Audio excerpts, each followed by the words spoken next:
ભાભીની અધીકી ચૂતને ચોદી. અમારા ઘરથી થોડે દૂર મારો એક મિત્ર રહેતો હતો. નાનપણથી અમે સાથે રહેતા હતા. રમતા નાગા નાગાના હતા એટલે હું જાણતો હતો કે તેનો લંડ નાનો છે. સમય જતાં તેના લગ્ન પણ થઈ ગયા, પણ તેની પત્ની તેનાથી ખુશ ન હતી. તે મને ઘણીવાર કહેતો કે ઘરે તારી ભાભી મારા લંડને રોજ ગાળ આપે છે. હું એને સમજાવતો પણ તેના ઘરે બબાલ ચાલુ જ રહેતી. મારું ભાભી સાથે બનતું હતું. અમે સાથે ટીવી જોતા. તેમને જો બહાર જવું હોય તો મને કહેતા. એક દિવસ મારા મિત્રને કોઈ કામથી બહાર જવાનું થયું. તેને મને કહ્યું કે તારી ભાભી ઘરે એકલી જ છે, તું તેનું ધ્યાન રાખજે અને ઘરે જઈને જોયા કરજે. મારી દાનત ભાભી ઉપર ખરાબ તો ના હતી પણ સારી પણ ના હતી. મને તેનું માસલ શરીર ખૂબ ગમતું. તેના બોબલાથી લઈને તેની ગાંઠ, તેના હોઠ, તેનો બારડો, અને તેને જોઈને લંડ જો ઊભો ના થઈ જાય તો તે માણસ લંડ વગરનો સમજવો. તેને ના ચોદવાનું કોઈ કારણ ન હતું, પણ હું મર્યાદા રાખતો. મારો મિત્ર જતો રહ્યો અને મને ઘરે ધ્યાન રાખવાનું કહી ગયો, અને ભાભીને પણ કહી ગયો કે તને કોઈ પણ કામ હોય તો બોલાવી લેજે. રાત્રેના લગભગ 9 વાગ્યા હશે. તેને મને કહ્યું કે મારે પિક્ચર જોવા જવું છે. મેં કહ્યું ભાભી અત્યારે હવે ટિકિટ નહીં મળે, પણ તે માની નહીં અને મારે તેને લઈ જવું પડ્યું. મેં કાર કાઢી. તેમને કહ્યું કે કારમાં નહીં, બાઇક ઉપર જવું છે. મેં કહ્યું જેવી તમારી ઈચ્છા, અને તે ખુશ થઈ ગઈ. મેં બાઇક કાઢી અને તેને બેસાડી લીધી. થોડી દૂર ગયા અને તેમણે મને કહ્યું કે મને બેસતા નથી ફાવતું, હું ઘોડો કરીને બેસી જાઉં. મેં બાઇક રોકી અને તે બેસી ગયા.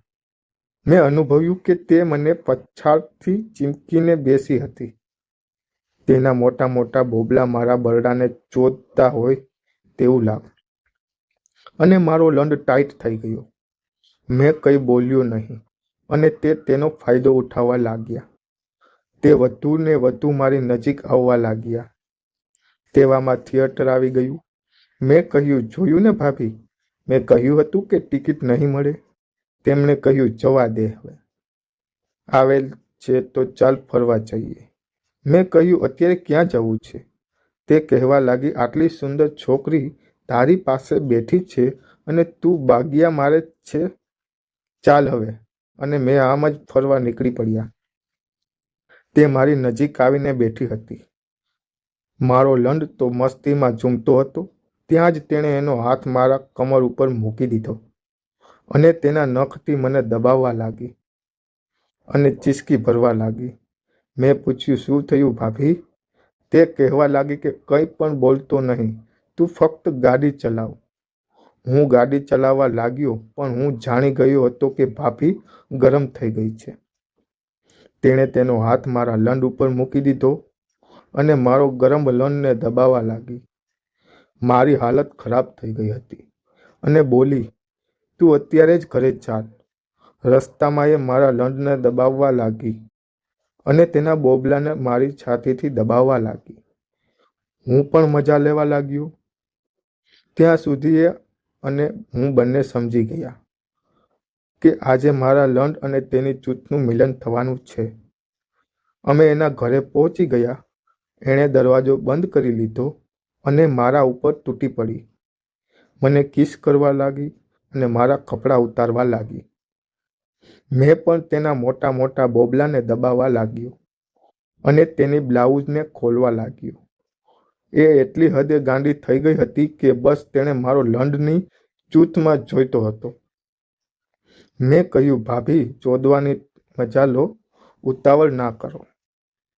એ કહેવા લાગી આજે તું મને મજા આપ. જ્યારથી લગ્ન થયા છે તારા મિત્રનો નાનો લોડો જોયો છે. જ્યારે એ મને ચોદે છે એનો લંડ મારી ચૂંટની બહાર જ રહે છે. આજે તું મારી ચૂંટ લંડનો સ્વાદ ચખાડ. મેં તેણે બેડ ઉપર લઈ ગયો અને સુવડાવી દીધી અને તેની સાડીને ઉપર કરીને તેની ચૂંટને ચાટવા લાગ્યો.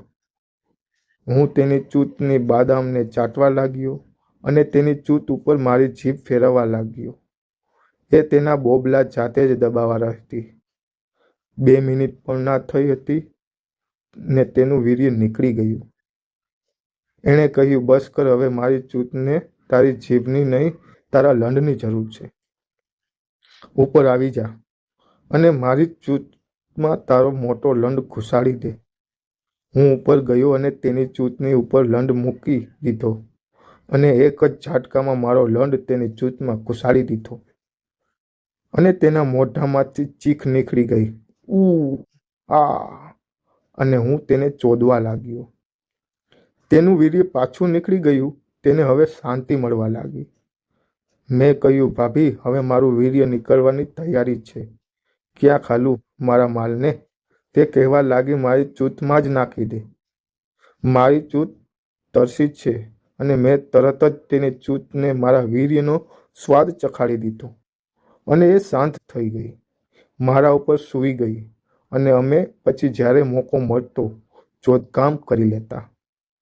દોસ્તો, આવી જ વાર્તા સાંભળવા માટે લાઈક અને ફોલો કરજો. ધન્યવાદ.